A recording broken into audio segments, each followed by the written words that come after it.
अस्सलाम वालेकुम, आप देख रहे हैं बाखबर सुबह। मैं हूं Faisal Abbasi. Good morning to all of you. इस उम्मीद के साथ कि आज का दिन बहुत अच्छा गुजरेगा आप सबका, हम सबका। आज के प्रोग्राम में भी वो खबरें जो अमूमी तौर पे आपके सामने नहीं रखी जाती हैं, रोज़नामा 92 न्यूज़ का हिस्सा भी हैं, ऐसी खबरें हम आपके साथ शेयर करेंगे। प्रोग्राम में कुछ बात करेंगे बिलखुसूस खैबर पख्तूनख्वा हुकूमत की जानिब से 2014 में एक मनसूबा जो छोटे हाइड्रो पावर प्रोजेक्ट का था उसको लेकर काम शुरू हुआ। अब तक 255 मनसूबे मुकम्मल किए जा चुके हैं, लेकिन एबटाबाद में नस्ब किए गए ये छोटे पनबिजली मनसूबे नाकारा हैं। ये नाकारा क्यों हैं, इसकी वजूहात भी आपके साथ शेयर करेंगे। इसके साथ साथ सिंध की सरकारी गाड़ियां गैर कानूनी तरीके से अलाट की जा रही हैं, गैर मुतल्लिका अफराद को ये गाड़ियां दी जा रही हैं। ऐसा क्यों हो रहा है? सिंध के ख़जाने से गैर मुतल्लिका अफराद ये गाड़ियां किस हैसियत में इस्तेमाल कर रहे हैं, ये भी हम आपके सामने रखेंगे।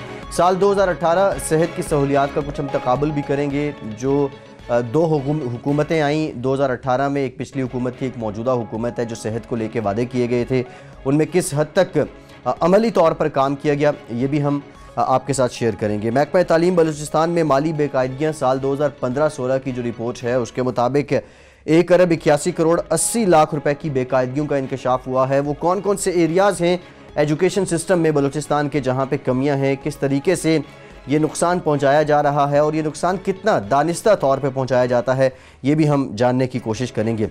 इसके अलावा वज़ीर-ए-आज़म हाउस को यूनिवर्सिटी में तब्दील करने का फ़ैसला मुअख्खर कर दिया गया है। सोच विचार की गई, बहुत से लोगों के साथ मशवरे किए गए और अब ये खबरें सामने आ रही हैं कि वज़ीर-ए-आज़म हाउस एक थिंक टैंक होगा। इससे मुतालिक भी हम आपके साथ शेयर करेंगे। लेकिन सबसे पहले जो मामला हम आपके सामने रखने जा रहे हैं वो पंजाब हुकूमत के सरकारी इदारों की राइट साइजिंग का फ़ैसला है। ये हम जानेंगे काजी नदीम इकबाल से। काजी साहब, आपकी तरफ आने से पहले जो हमारे दीगर नुमाइंदगान हैं उनका तारुफ भी करवा दूँ। वहीद राजपर हमारे साथ कराची से मौजूद हैं, किफ़ायत अली हमारे साथ बलूचिस्तान से हैं, जहांगीर मिनहास इस्लामाबाद स्टूडियोज़ में और इकराम होती साहब भी इस्लामाबाद स्टूडियोज़ में हमारे साथ मौजूद हैं। काजी साहब, पहले आपकी तरफ आता हूँ। पंजाब हुकूमत सरकारी इदारों में राइट साइजिंग का फ़ैसला, इससे पहले भी इस तरह की शुनीद थी, सुनने में आया था कि हुकूमत बहुत फोकस कर रही है कि राइट साइजिंग की जाए। ज़रा देखने वालों को बता दें ये राइट साइजिंग होती क्या है और पंजाब हुकूमत किस तरीके से इसको लेकर चल रही है। देखिए, राइट साइजिंग का जो मामला था ये रोज़े अव्वल से सुनाई दे रहा था, लेकिन इस पर काम का आगाज़ नहीं किया गया था।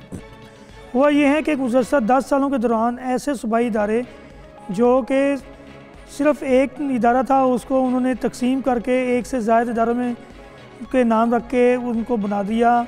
जैसे महकमा तालीम पंजाब एक था, उसके उन्होंने कई हिस्से किए, महकमा तालीम हायर एजुकेशन, महकमा तालीम स्कूल एजुकेशन, महकमा तालीम खसूसी तालीम, और उसके अलावा जो इसके साथ स्पोर्ट्स का था वो भी इसको अलग कर दिया गया। इसी तरह आए तो सेहत के शोबे को, सेहत का महकमा एक था, सेहत के महकमे को भी 2 हिस्सों में तकसीम कर दिया गया। इसी तरह दीगर भी जो महकमे थे उनको तकसीम करके अपने लोगों को नवाजने, अपने लोगों को लगाने और अपने लोगों को दूसरों सूबों से लाकर यहाँ पर बिठाने का काम किया गया, जिससे कौमी ख़जाने पर गैर तरक्याती जो अखराजात हैं उनकी मद में बहुत ज़्यादा नुकसान हुआ। जैसे एक इदारे को महकमा तालीम था उसको 3 हिस्सों में तकसीम किया तो 3 सेक्रेटरी लगाने पड़े, स्पेशल सेक्रेटरी लगे, एडिशनल सेक्रेटरी लगे, डिप्टी सेक्रेटरीज लगे और इसी तरह नीचे सेक्शन अफसर और आगे स्टाफ लगाया गया। और इसी तरह दूसरे महकमों के साथ भी हुआ। लेकिन हुआ क्या? हुआ ये कि महकमे तो तकसीम दर तकसीम होते गए, लेकिन कारकर्दगी में इजाफ़ा नहीं हुआ, मसाइल में इजाफ़ा नहीं हुआ, मुलाजमीन के मसाइल कम होने के बजाय बढ़ गए। अवाम के जो मसाइल थे वो कम नहीं हुए, वो ज़्यादा हो गए। मौजूदा हुकूमत जब आई तो उसने अपने बाज़ ऐसे दोस्त जो कि थिंक टैंक के तौर पे काम करते हैं, मशावरत देते हैं एक पसे पर्दा रहते हुए, उनसे कहा कि ऐसी चीज़ों को सामने लाया जाए जिन पर काबू पाते हुए कौमी ख़जाने पर जो अखराजात हैं उनके कमी की जाए और कौमी सतह की तरह सूबाई सतह पर भी जो सादगी और कफ़ायश शायरी मुहिम है उसको अपनाया जाए। तो हाल ही में जो रिपोर्ट सामने आई उसमें ये बताया गया कि अब गुज़श्ता सालों के दौरान जो ज़्यादा अखराजात का इजाफ़ा हुआ है उसमें गैर तरक्याती अखराजात भी हैं। गैर तरक्याती अखराजात में इजाफ़ा होने से जो तरक्याती बजट है वो मुतासर होता है और जो स्कीमों के लिए ये पैसे रखते हैं वो भी बाज़ औक़ात रिलीज़ नहीं होते। तो वज़ीर पंजाब ने एक इजलास बुलाया जिसमें इस्तफ़सार किया गया कि इससे कैसे निपटा जाए और इसका हल क्या निकाला जाए।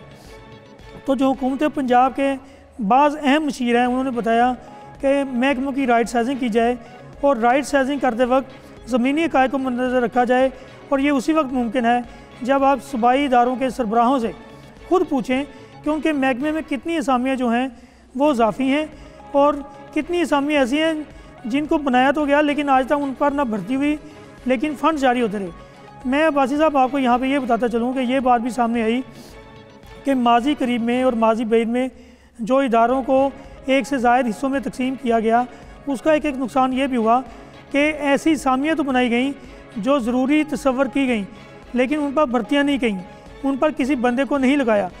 इन असामियों का इस्तेमाल ऐसे किया कि वो लोग जो OSG हो गए जिनको अफसर बकार खास बना दिया या जिसकी इंक्वायरी लग गई, जिसको मुअत्तल कर दिया गया, उन लोगों को तनख्वाहें इन असामियों के अगेंस्ट इन असामियों के महाज अदा की जाती रहीं। खर्चे बढ़े, खर्चे कम नहीं हुए, जिस पर वज़ीर पंजाब ने चीफ सेक्रेटरी पंजाब के साथ एक अहम मीटिंग की। काजी साहब अब यहाँ दो मामलात हैं, एक तो वो असामियाँ जो खाली हैं जहाँ पे भर्तियाँ नहीं की गई और दूसरी जानिब इजाफी असामियाँ पैदा की गई उस पर लोग भर्ती किए गए। अब ये लोग जो भर्ती कर लिए गए हैं इनको टैकल करने के लिए या इनको एंटरटेन करने के लिए अगर राइट साइजिंग हुकूमत कर ही रही है, मुनासिब तरीका क्या होगा? क्योंकि सरकार की नौकरी तो छोड़ने का कोई नाम नहीं लेता पेंशन से, रिटायरमेंट से पहले। नहीं देखें बट साहब, इस वाले से भी ना एक पैरेलल काम चल रहा है हुकूमत पंजाब का। वो ये है कि ऐसे लोग जिनको भर्ती किया गया उनको वो निकालने के चक्कर में नहीं है। हुकूमत पंजाब ने पॉलिसी बनाई है, जो डिलीवर कर रहा है वो रहेगा, जो डिलीवर नहीं करेगा वो नहीं रहेगा।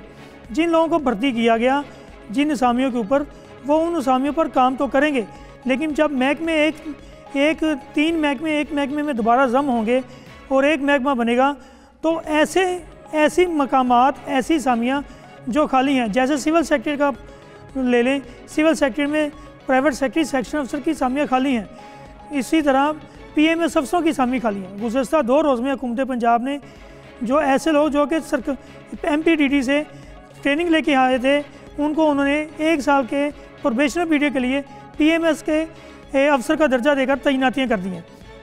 इसी तरह DMG ग्रेड 42 DMG 42 कॉमन के जो लोग थे उनको ट्रेनिंग के फ़ौरन बाद उन्होंने कल 15 बंदे थे जिनको उन्होंने असिस्टेंट कमिश्नर लगा दिया। बट सब असामियाँ बहुत ज़्यादा हैं, बंदे कम हैं, लेकिन मुसीबत ये है कि असामियाँ बनाते वक्त लोगों को नवाजने के लिए कोई प्लानिंग नहीं की गई। इस ना प्लानिंग करने का नतीजा ये है कि आज कौमी ख़जाने पे बोझ बढ़ गया है।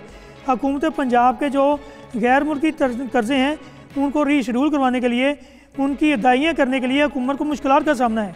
हुकूमत ये भी देख रही है कि आइंदा माली साल का जो बजट है उसमें मुलाजमी की तनख्वाह और लाइसेंस के लिए क्या कर रहे हैं। हुकूमत पंजाब ये भी देख रही है। काजी साहब आप ये बता रहे हैं कि मसला कारकर्दगी का ज़्यादा है और आपने कहा कि जो डिलीवर करेगा वो रहेगा, जो नहीं करेगा वो जाएगा, जो नहीं करेगा वो कहाँ जाएगा? देखें बट साहब, हुकूमत पंजाब के पास इस वक्त 4 मददात में लोग काम कर रहे हैं। एक डेली वेजेस हैं, नंबर 2 कंट्रैक्ट पे हैं, नंबर 3 एडहॉक बेसिस पे हैं और रेगुलर बेसिस पे हैं। जो रेगुलर बेसिस हैं उनको तबादले किए जाएंगे, उनको ऐसे मकाम पर लगाया जाएगा जिस चीज़ के वो अहल है, क्योंकि कई असामी ऐसी हैं जिन पर बंदा अहल नहीं है लेकिन उसको लगा दिया गया है।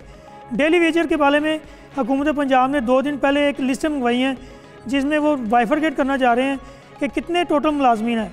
अभी हुकूमत पंजाब के पास ये मजमूई तादाद ही नहीं है कि पंजाब भर में डेली वेजेस की तनख्वाह कितनी है।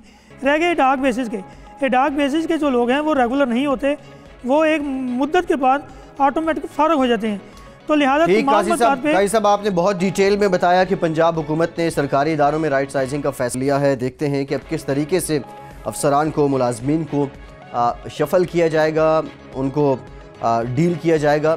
काम चोरी, इसमें कोई शक नहीं कि एक बहुत बड़ी रिवायत रही है हमारी, लेकिन कुछ लोग ऐसे हैं जो डिलीवर करना भी चाह रहे हैं।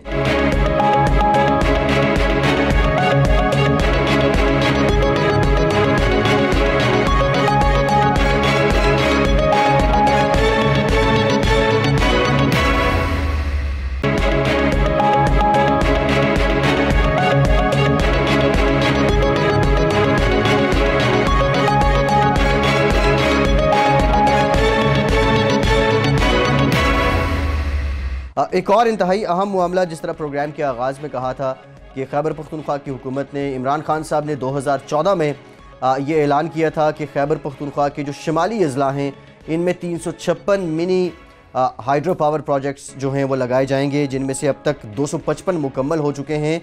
और अगर इनकी डिटेल की हम बात करें, जो 255 मंसूबे मुकम्मल हुए हैं, कुल ये 12 अजला हैं खैबर पख्तूनख्वा के, और इनमें जो मुकम्मल होने वाले मंसूबे हैं वो 15 जो हैं एबटाबाद में मुकम्मल हुए हैं, 51 बडग्राम में हुए हैं, 44 चित्राल में हुए हैं, 40 सवात में हुए हैं, 28 कोहिस्तान में हुए हैं, 21 शांगला, 37 सपरदीर और इसी तरह बाकी अजला में भी। कुल मिला के ये 255 मंसूबे अब तक मुकम्मल हो चुके हैं। ये मंसूबे बुनियादी तौर पे कुछ आलमी फंडिंग, फिर उसके बाद जो मकामी NGOs हैं उनके इश्तराक, और लेकिन इन मंसूबों की निगरानी जो है वो पख्तूनख्वा एनर्जी डेवलपमेंट ऑर्गेनाइजेशन पैडो कर रही थी। और अब जो अहवाल है इन मंसूबों का, जो मुकम्मल किए गए, कोई 1 साल पहले किया गया, कोई 1.5 साल पहले, कोई पिछले माह में मुकम्मल हुआ। एबटाबाद में जो 15 मंसूबे मुकम्मल हुए हैं उनमें से अक्सरियत इन मंसूबों की नाकारा है। और बिलखसूस अगर हम तज़किरा करें, जो एबटाबाद का एक सर्कल है, सर्कल बकोट, वहाँ लगने वाले मंसूबे इफ्तिताह के बाद ही बंद हो गए। इसकी 2 यूनियन काउंसिल्स में 7 मंसूबे लगाए गए, 7 में से इस वक्त सिर्फ 1 मंसूबा कारामद है। और बंद होने की बुनियादी वजह यहाँ पे गैर मयारी मशीनरी है, उसके बाद जो गैर मयारी ट्रांसमिशन लाइंस यहाँ पे बिछाई गई हैं, किसी प्रॉपर सर्वे के बाद यहाँ पे ट्रांसमिशन लाइंस को नहीं बिछाया गया है, और यहाँ लगने वाले मंसूबे इफ्तिताह के कुछ रोज़ बाद ही बंद हो गए। अगर हम बात करें तो जो यूनियन काउंसिल बकोट है, इसमें जो है वो 6 मंसूबे लगाए गए थे। फिर इसी तरह 7 वाली यूनियन काउंसिल नंबल है, उसमें 1 लगाया गया था, बल्कि इस मंसूबे का इफ्तिताह वज़ीर आज़म इमरान खान साहब ने भी किया था। लेकिन आप अभी मनाजिर भी देख रहे हैं हमारी स्क्रीन पे। अब जो इन मंसूबों का अहवाल है, आंधी, हवा, तूफ़ान और उसके बाद ये तारें गिर गई हैं। ये पोल्स जो लगाए गए थे विदाउट एनी सर्वे, एक खानापुरी यहाँ पे की गई थी। आप देख रहे हैं कि किस तरह ये ज़मीन पर गिरे हुए हैं, और सिर्फ एक मंसूबे के अलावा यहाँ जितने भी मंसूबे लगाए गए उनसे अहले इलाका मुस्तफ़ीद नहीं हो पा रहे हैं। पख्तूनख्वा एनर्जी डेवलपमेंट ऑर्गेनाइजेशन जो है उसकी ज़िम्मेदारी थी इन मंसूबों की तामीर के वक्त, तनसीब के वक्त भी निगरानी करना, उसके बाद इलाके को, कम्युनिटी को जब ये मंसूबे सुपुर्द किए गए तो इनका चेक एंड बैलेंस रखना फिर भी पैडो की जिम्मेदारी बनती थी। लेकिन यहाँ कम्युनिटी को उस तरीके से मोबिलाइज भी नहीं किया गया, इन मंसूबों की अफादियत से मुतालिक बताया भी नहीं गया, और नतीजे में ये करोड़ों रुपए के मंसूबे अब नाकारा पड़े हुए हैं। ये मशीनरी अब नाकारा पड़ी हुई है। जो मंसूबे कुछ अरसा चले उसके बाद वहाँ इलाकों में, क्योंकि इलाकों को सोशली मोबिलाइज, इलाके के लोगों को सोशली मोबिलाइज नहीं किया गया, तो उसके बाद से लेके अब तक इलाके में भी उस तरीके से लोगों में अब ये ट्रेंड नहीं है, इसकी अफादियत का उन्हें अंदाज़ा नहीं है। लेकिन ये करोड़ों रुपए इस मंसूबे पे खर्च किए गए। वो NGOs जो इसमें इश्तराक था जिनका, वो भी अब वहाँ से भाग चुकी हैं। पैडो जो है वो भी निगरानी नहीं कर रहा है। लेकिन सवाल ये पैदा होता है, वज़ीर आज़म पाकिस्तान इमरान खान साहब जो खुसूसी तौर पर तवज्जो दे रहे हैं बिजली के बहरान को लेके, बिजली के मामलात को लेके, ये 356 मंसूबों में से 255 मुकम्मल तो किए गए, लेकिन मुकम्मल होने के बाद इन मंसूबों का अगर इसी तरीके से यही अहवाल रहा, जिस तरीके से इनकी बिजली की तारें ज़मीन पर पड़ी हैं, पोल्स गिरे हुए हैं, ट्रांसमिशन मुअत्तल हो चुकी है, बिजली यहाँ पैदा नहीं हो रही, कोई वाली वारिस नहीं है, तो ये तवानाई बहरान कैसे मिटेगा? अगर इन मंसूबों की बात करें, 20 किलोवाट से लेके 100 किलोवाट तक ये एक टरबाइन बिजली पैदा कर सकती है,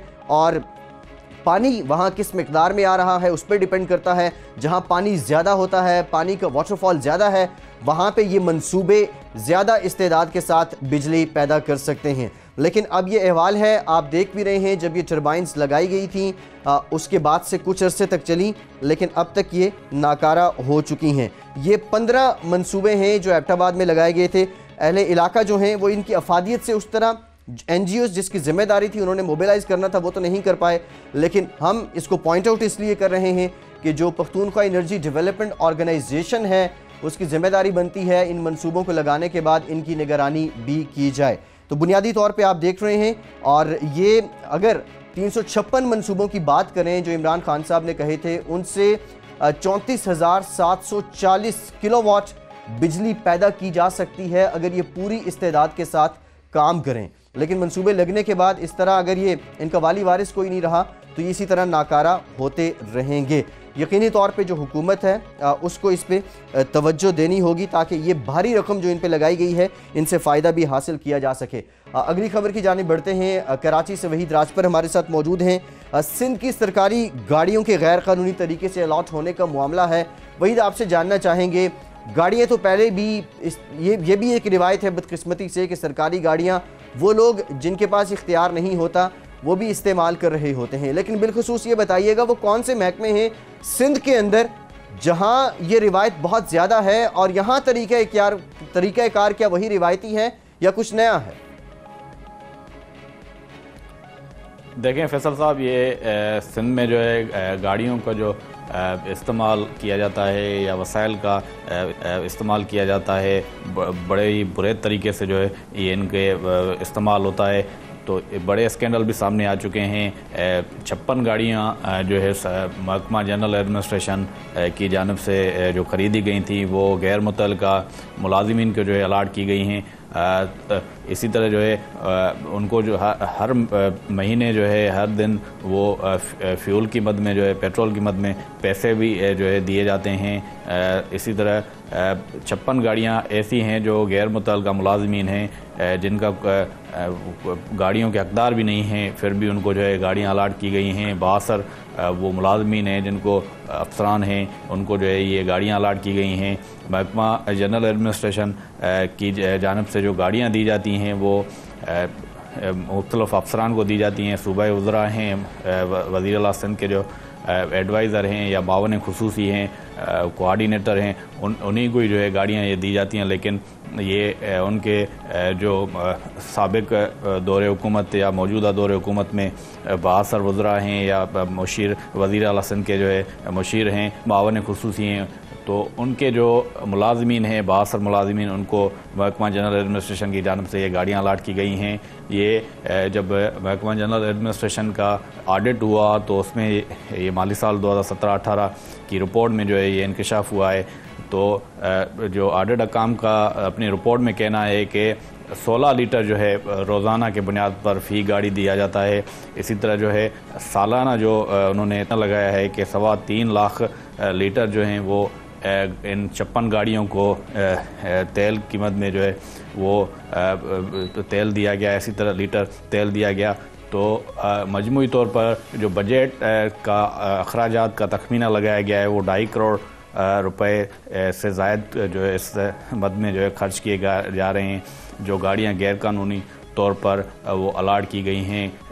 इसी तरह जो है ये रकम और गाड़ियाँ ऐसे गैर कानूनी या गैर आइनी जो इक़्तिदाम है या गाड़ियाँ अलाट की गई हैं ओहदे का नाजायज़ इस्तेमाल करके जो गाड़ियाँ अलाट की गई हैं गैर मुतल्लिक़ अफसरान को या मुलाजिमीन को, तो वो करोड़ों रुपए इस मद में जो है ज़ाया किए जा रहे हैं, वसाइल का बुरे तरीके से इस्तेमाल किया जा रहा है। तो दूसरी जानब जो महकमा जनरल एडमिनिस्ट्रेशन का दूसरा स्कैंडल है, सिंध काबीना की जानब से इसकी मंजूरी भी दी गई थी कि 176 गाड़ियाँ हैं जो नाकारा पड़ी हैं या जो उनको इस्तेमाल में नहीं हैं, उसका एक्शन होना था। मुराद अली शाह ने जो वज़ीर आला सिंध हैं उसने साबिक दौरे हुकूमत में जो जब वज़ीर आला मुंतखब हुए थे तो दूसरी जो काबीना मीटिंग थी उसमें ये मंजूरी दी थी कि जो नाकारा सरकारी गाड़ियाँ पड़ी हैं जिनका तादाद 176 है तो उनको एक्शन करना था थर्ड पार्टी के ज़रिए। महकमा जनरल एडमिनिस्ट्रेशन को यह जिम्मेदारी दी गई थी कि फ़हरस्त बनाई जाए। उन्होंने फ़हरस्त जो है काबीना के सामने पेश की, मंजूरी मिल गई, लेकिन अभी तक उन गाड़ियों का एक्शन नहीं हो सका है। तीसरा जो इस गाड़ियों का जो बुरे तरीके से इस्तेमाल था उसमें 600 गाड़ियाँ सरकारी ऐसी हैं जो अभी तक गायब हैं। नैब की जानिब से इसकी तहकीकात की जा रही है। मामला जो है ट्रांसपेरेंसी इंटरनेशनल की जानिब से पॉइंट आउट किया गया था जी। तो नैब ने इस पर तहकीकात शुरू की, एंटी करप्शन की जानिब से तहकीकात शुरू की गई। तो गाड़ियों का बुरे तरीके से जो है इस्तेमाल जारी है। इसी तरह जो हमें दस्तावेज़ात मिले हैं कि ये सिंध की जो सरकारी गाड़ियाँ हैं इस्लामाबाद, पंजाब, लाहौर, कोयटा, पेशावर समेत दीगर शहरों में जो है वो इस्तेमाल हो रही हैं। प्रोटोकॉल विंग की गाड़ियाँ हैं वो भी बताइएगा इस्तेमाल हो रहे हैं। सिंध हुकूमत की पॉलिसी क्या है और सिंध में जो राइज सरकारी गाड़ियों के इस्तेमाल से मुताल्लिक कानून है क्या वो वही है जो दीगर सूबों में है, विफाक में है, या फिर सिंध में मुख्तलिफ है कुछ? देखें फैसल साहब, कानून तो एक ही है, या ऐसे समझें कि हुकूमत नहीं, नाम की कोई चीज़ नहीं है। यहाँ पर जो सरकारी वसाइल हैं उनका बुरे तरीके से इस्तेमाल हो रहा है। मैं पहले ये अर्ज़ कर चुका हूँ। तो यहाँ पॉलिसी एक ही है, कानून एक ही है, लेकिन ये कानून जो है वो बासर अफसरान के सामने कोई हैसियत नहीं रखता। जो बासर है वो गाड़ी जो है उनका जो वसाइल का बुरे तरीके से इस्तेमाल करता है। तो ये 3 बड़े स्कैंडल जो सामने आए हैं, मैंने ये 600 गाड़ियों का स्कैंडल तो साबिक वज़ीर आला सिंध सैयद कायम अली शाह के दौर का है, जिसने वो ट्रांसपेरेंसी इंटरनेशनल की जानिब से इनको खत भी लिखा गया था। अच्छा वही आपकी खबर में ये भी है कि गैर कानूनी इस्तेमाल होने वाली गाड़ियों का जो खर्च आ रहा है वो 2.5 करोड़ रुपए है। ये माहाना है, ये सालाना है? फैसल साहब, ये 56 गाड़ियां हैं जिस पर सालाना 2.5 करोड़ रुपए से ज़ायद बजट इस्तेमाल हो रहा है। अभी तक उनको पेट्रोल जारी किया जा रहा है। तो ऑडिट अकाम की जानिब से ये सिफारिश की गई है महकमा जनरल एडमिनिस्ट्रेशन के सेक्रेटरी को कि इस पर इंक्वायरी करवाई जाए। जिसने भी अफसर ने इस अमल में मुलव्वस है उसके खिलाफ कदम उठाया जाए, कार्रवाई की जाए। ओहदे का जिसने नाजायज़ इस्तेमाल किया है उनके खिलाफ भी जो है कार्रवाई की जाए। तो ये सालाना जो है बजट इन पर इस्तेमाल होता है। दूसरा फैसला मैं आपको बताता चलूँ कि साबिक वज़ीर सिंध जो है कायम अली शाह के दौर में बम प्रूफ गाड़ियाँ खरीद की गई थी। वो CM की गाड़ी थी जो खैरपुर जा रही थी, उसको पत्थर लगने से बम प्रूफ गाड़ी, बुलेट प्रूफ गाड़ी थी, उसका शीशा टूट गया था। तो सरकारी खरीदारी में बड़ी गैर शफाफ तरीके से वो गाड़ी जो है वो मुतासिर हुई है। बम प्रूफ गाड़ी थी, मयार ये था। वही एक ब्रेक का कहा जा रहा है। ब्रेक के बाद जब वापस तो मजीद मामलात पे बात करते हैं। हमारे साथ रहिए।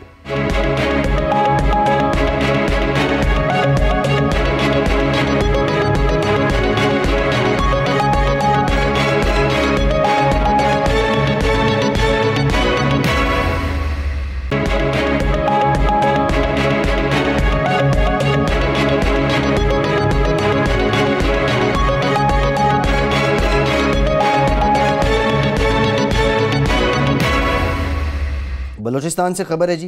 कोयटा से हमारे नुमाइंदे किफ़ायत अली हमारे साथ मौजूद हैं।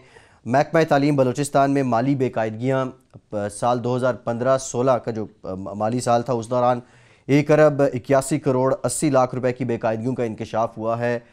किफ़ायत ये इंकशाफ तो हो गया, अब तो नए साल की भी, जो पिछला माली साल था उसकी भी ऑडिट रिपोर्ट सामने आ गई है। लेकिन ये बताइए कि 1 अरब 81 करोड़ 80 लाख रुपए में से रिकवरी कितनी हुई और इस मामले को मुताल्लिका महकमों में या अकाउंट्स कमेटी में क्या उठाया गया? जी बिल्कुल फैसल भाई, ये जो 1 अरब 81 करोड़ रुपए हैं, इनमें अब तक ये वो रकम है जिनकी कोई जो है वो रिकवरी नहीं हुई और ये तमाम की तमाम जो है वो बेज़ाब्तियों में आती है। अफसोस के साथ ये कहना पड़ता है कि बलूचिस्तान में जब भी हुकूमतें आई, जब भी हुकूमतें बनी, तो उनका दावा यही था कि तालीम के हवाले से जो है वो बहुत फोकस रहेंगे, तालीम को जो है वो हम ये कहना था कि भरपूर तवज्जो दी जाएगी। ताहम अब भी हम देखते हैं कि आज के इस तरक्की याफ्ता दौर में भी बलूचिस्तान की पसमानदगी की जो सबसे बड़ी वजह है वो यही है कि तालीम पर खास तवज्जो नहीं दी जाती। कभी हम देखते हैं कि घोस्ट मुलाजिमीन, घोस्ट असातिज़ा जो है उनका मसला सर उठाता है। कभी हम देखते हैं कि ऐसे स्कूल्स जो है जो कागजों पर तो मौजूद हैं लेकिन असल में जो है वो जमीनी हकायक जो है वो कुछ और है। और दूसरी जानिब अब एक तरफ ये हम देखते हैं कि जो अफसरान की मिली भगत है या जो बेज़ाब्तियां हैं उससे भी जो है वो महकमा तालीम जो है वो ज़बू हाली के शिकार है और इससे कौमी खजाने को भी जो है वो तकरीबन करोड़ रुपए का जो है वो नुकसान पहुंचाना पड़ता है। ये रिपोर्ट जो सामने आई है इसमें साल 2015-16 के दौरान जो है वो तकरीबन 1 अरब और 81 करोड़ रुपए की माली बेज़ाब्तियां जो है वो सामने है। इसके अगर आदादो शुमार के हवाले से हम बात करें तो इसमें सेकेंडरी एजुकेशन ने के जो दफातर हैं उन्होंने मुख्तलिफ मद में जो है वो तकरीबन 4.5 करोड़ रुपए जो है वो खर्च किए हैं जिनका किसी किस्म का कोई रिकॉर्ड जो है वो पेश नहीं किया गया। इसके अलावा chairman Balochistan text book board ने जो है वो किताबों की छपाई जो हर साल की जाती है उसमें तकरीबन 3 करोड़ रुपए से जायद जो है 3 करोड़ रुपए से जायद का जो ठेका ऐसी कंपनी को दिया जिसका ना ही कोई टेंडर था, ना ही कोई रिकॉर्ड था और ना ही उस हवाले से जो है वो किसी किस्म के कोई कागजात जो है वो पेश किए गए।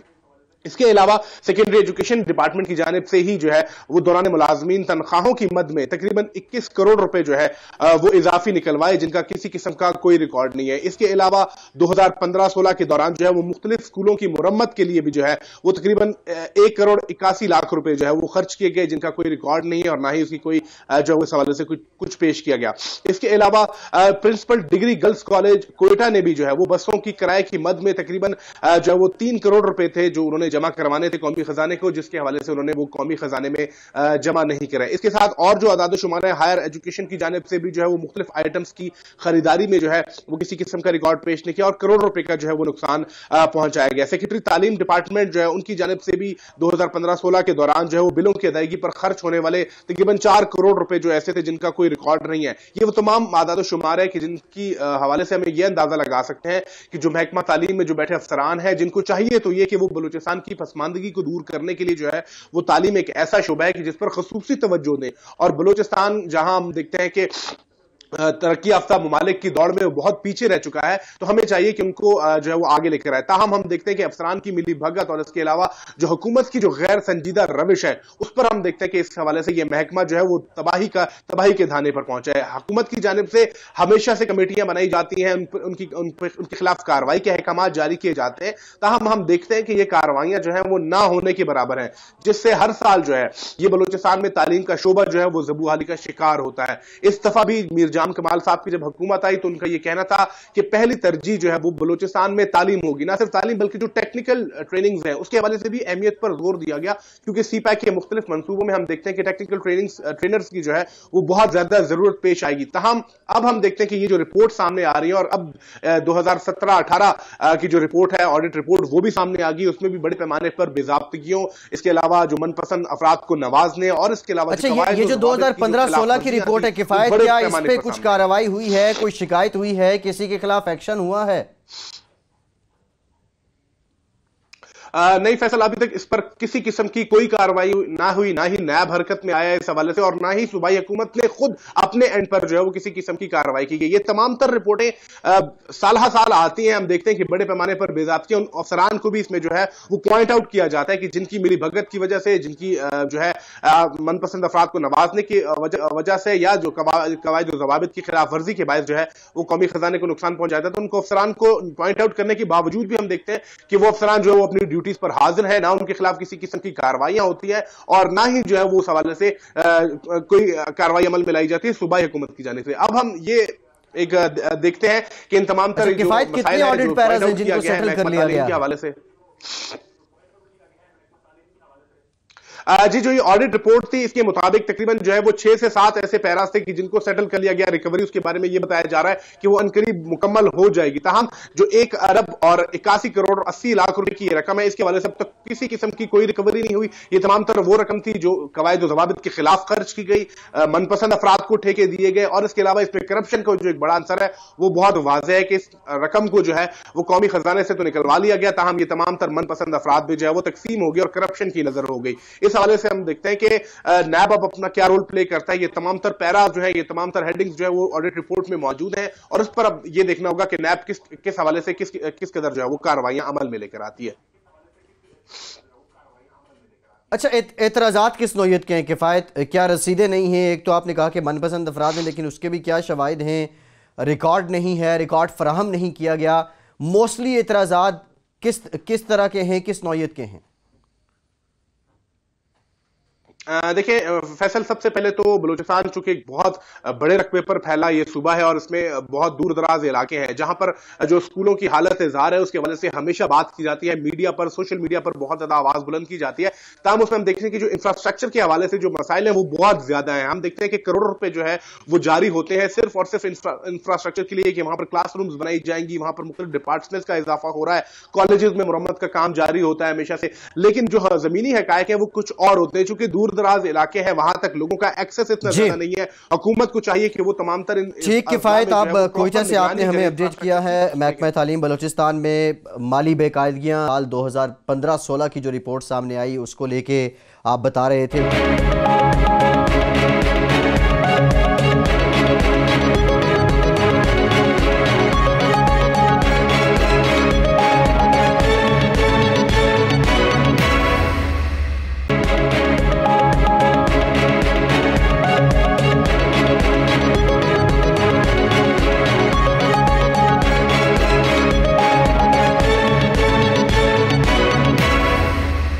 होती साहब, आपकी तरफ आते हैं। पिछले दिनों एक तकरीब भी हुई वज़ीर-ए-आज़म हाउस में और जो यूनिवर्सिटी है उसके क़याम का बाकायदा तौर पे अब उसको अमली जामा पहनाने की जानिब वो कदम था, लेकिन आपकी खबर ये है कि वज़ीर-ए-आज़म हाउस को यूनिवर्सिटी में तब्दील करने का फ़ैसला मुअख्खर कर दिया गया है। आप बता रहे हैं कि थिंक टैंक में बदला जाएगा। ये थिंक टैंक किन उमूर पे काम करेगा, किस पे सोच विचार करेगा? जी, ये फ़ैसला मुअख्खर किया गया है। इसका मतलब ये नहीं है कि ये ख़त्म कर दिया गया। मुअख्खर का मतलब ये है कि इसमें अभी ताख़ीर है। वजह क्या है कि चंद सवालात उठ खड़े हुए। वो ये कि ये वज़ीर-ए-आज़म हाउस यानी क़स्र वज़ीर-ए-आज़म में बनने वाली दुनिया की वाहिद यूनिवर्सिटी होगी, तो लिहाजा इसको रिपोर्ट किया जाएगा कि इसका मायार क्या है, इसका स्ट्रक्चर क्या है, इसमें जो पढ़ाया जा रहा है वो कितना मायारी है, इससे जो स्टूडेंट निकल रहे हैं उनका मायार क्या होगा, और वो लीड रोल जो उन्होंने अदा करना है पाकिस्तान की तालीम में, तो वो जो असातिज़ा उनको पढ़ाएंगे उनका मायार क्या होगा, वो लीड रोल अदा करेंगे कि नहीं। उसके लिए इन सवालात के जवाब हासिल करने के लिए एक थिंक टैंक बनाया जा रहा है। वो थिंक टैंक जो है वो ये तय करेगा कि ये यूनिवर्सिटी फंक्शन किस तरह करेगी, इसके असातिज़ा जो हैं वो क्या पढ़ाएंगे।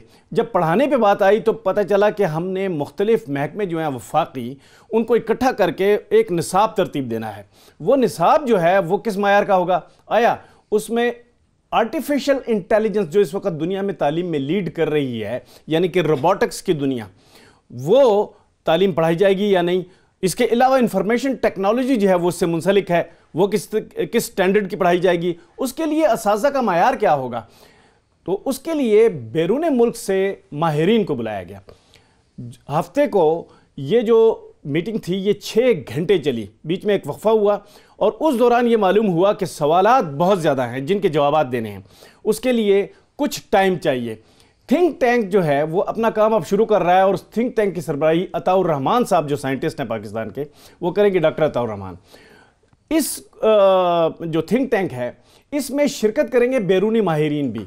वो ये बताएंगे कि 3 चीज़ें आपको लाजमी करना है। नंबर 1, असातिज़ा की ट्रेनिंग ऐसी करनी है कि पाकिस्तान के लिए ये लीड यूनिवर्सिटी बन जाए, ताकि जो दूसरी यूनिवर्सिटियाँ हैं वो इसको फिर नकल करें, इसके रास्ते पे चलें, और वो भी एक आला मायार की तरफ कन्वर्ट हो जाएं। ये ना हो कि पाकिस्तान की दूसरी यूनिवर्सिटी की तरह यहाँ भी नालायकों की एक भरमार हो। यहाँ पे HEC जो है, जो हायर एजुकेशन कमीशन है, उसको भी अपने स्टैंडर्ड को उसके मुताबिक फिर बेहतर करना होगा। ये नहीं कि हायर एजुकेशन कमीशन जो है फिर उसी तरह की डिग्रियां दे, नहीं, डिग्रियों में एडिशन होने जा रही है।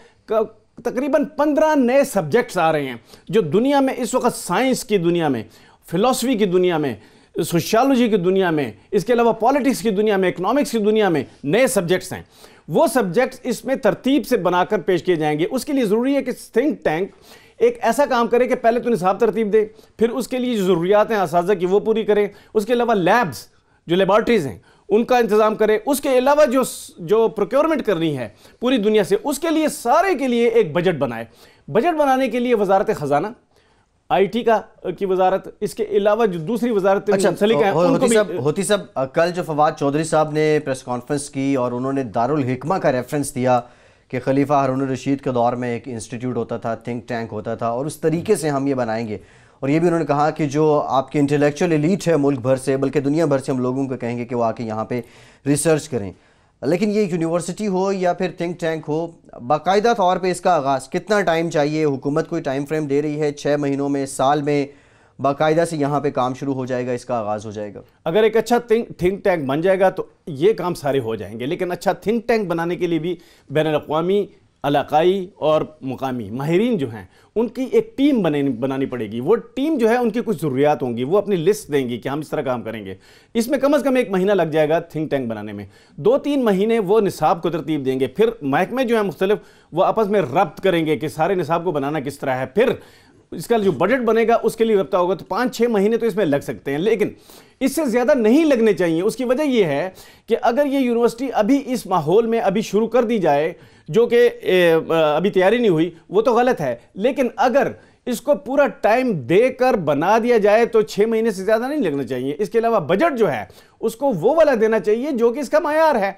तो मायार और बजट को आपस में स्केल अप करने के लिए और देखने के लिए कि क्या इनमें तवाज़ुन है कि नहीं, इसमें भी 1-2 महीने लग जाएंगे। तो इंशाअल्लाह मुझे ये उम्मीद है कि 6-7 महीने के अंदर ये यूनिवर्सिटी काम करना शुरू कर देगी। अच्छा होती साहब, आप बता रहे हैं कि इंफॉर्मेशन टेक्नोलॉजी और मसनूई ज़हानत, आर्टिफिशियल इंटेलिजेंस, हम ये देखते हैं कि रोबोटिक्स की दुनिया में ये बहुत ज़्यादा इसका काम होता है। इसके अलावा आपने कहा कि 10-15 और डिसिप्लिन होंगे जिसमें यहाँ पे काम किया जाएगा, लेकिन बुनियादी तौर पे कहना क्या है जो लोग इस पे काम कर रहे हैं कि पाकिस्तान को इस वक्त, पाकिस्तान के जो रिसर्च स्कॉलर्स हैं उन्हें कौन से डिसिप्लिन हैं जिन पे सबसे ज़्यादा फोकस करने की ज़रूरत है? जी, फिजिक्स, केमिस्ट्री, पॉलिटिक्स, इकोनॉमिक्स, ये 4 ऐसे एरियाज हैं जिसमें दुनिया बहुत आगे चलेगी, हम पीछे रह गए हैं।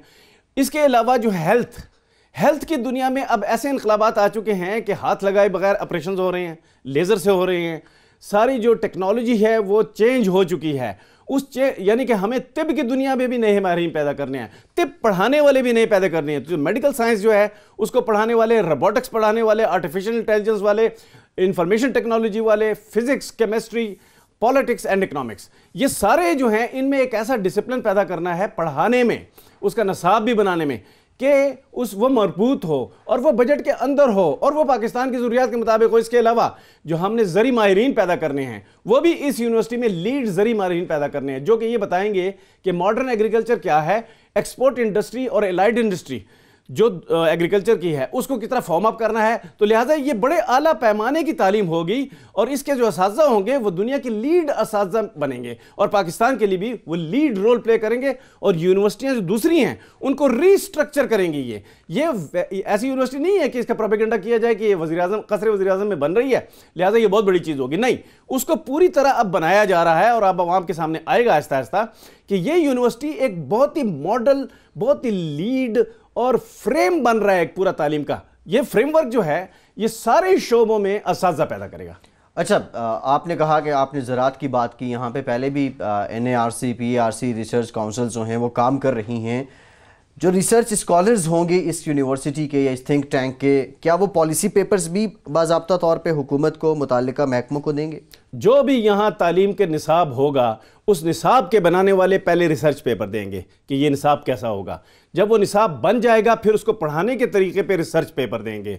जब वो पढ़ाया जाएगा उस दौरान वो रिसर्च करेंगे कि पढ़ाई में क्या कमी है, फिर वो इसके पहले ग्राउंड स्टडी भी करके प्रोग्राम का वक्त खत्म हो गया। बहुत शुक्रिया इकराम होती, जहांगीर मिन्हास, किफायत अली, वहीद राजपर, काजी नदीम इकबाल, आप सब हमारे साथ मौजूद थे। फैसल अब्बासी को आज के प्रोग्राम से इजाज़त दी।